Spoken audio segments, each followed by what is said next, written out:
Hello and welcome to a bit different edition of In the Post. I'm Isaac Bushnell. This is Chris Grismer.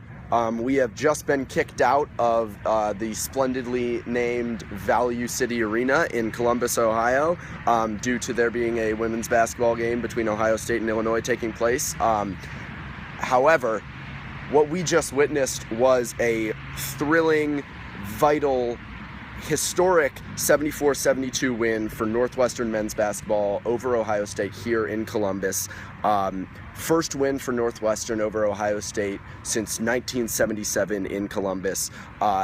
Win moves Northwestern to 5-2 on the year, and it was really a win where you can't say it was a very pretty basketball game, but Northwestern did enough to get the job done. What were your overall thoughts on the game? Well, like you said, it wasn't pretty, but at the end of the day, Northwestern got the dub, and that's all that matters. They're trying to make the NCAA tournament. You got to win games like these. Mm-hmm. And you know what?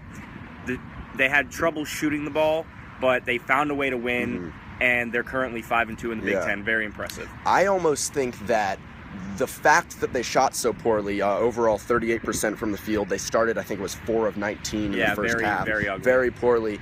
I almost think that the fact that they shot so poorly and still managed to go into Ohio State against a talented Ohio State team with a lot of scorers who's been playing good basketball recently, and get this win despite their shooting woes, I just thought it was so impressive that this team was able to do so much without making their shots consistently.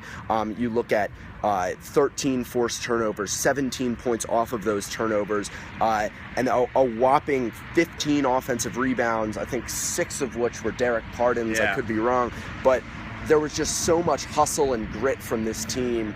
And then again, you also saw the talent of Lindsay and McIntosh in the backcourt combining for 39 points. What is there even to say about those two now? I don't know, but they are up there as far as the elite backcourts in the Big Ten. They regard themselves as such, and today was just another example of that. Yeah, exactly. And so looking forward for Northwestern, they can take huge confidence out of this game. This win is really one that removes themselves from sort of that. There's a pack of teams, it seems, in the Big Ten sort of mired in mediocrity, beating some decent teams, losing to a lot of bad teams. Ohio State was one of those teams. Northwestern, with this win, moves itself to a share of third place in the Big Ten for now with Purdue.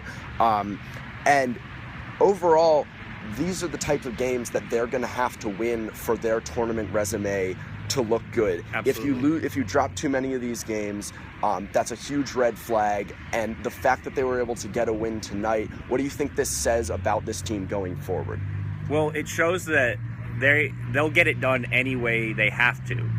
That this is their goal, is to make the tournament, and you have to win a game like this. And while it wasn't pretty, they got it done, and that's huge for their chances at playing in March. Mm-hmm. And another thing a note to mention about this game, we talked about Lindsay and McIntosh combining for 39 points, really carrying the team down the stretch, taking care of the ball in the final seconds when Northwestern was sort of holding on to that 1-2 possession lead, making all of their free throws time after time. Two other performers that I thought were really emblematic of the team on the night were Vic Law and Derek Pardon, who both had terrible shooting nights from the field, missed a lot of looks in close, missed a lot of jumpers, but just had so much impact on the game in terms of rebounding, in terms of defense, in terms of shot blocking, and really affected the game in a positive way. Also, off the bench, Isaiah Brown played a massive role in the second half, had 4 consecutive points as Northwestern really pulled away with about 4 or 5 minutes to go. Really relieved McIntosh while he had some foul trouble in the first half as well, did well doing that. Skelly off the bench was big, brought some energy. Sanjay Lumpkin, 11 rebounds.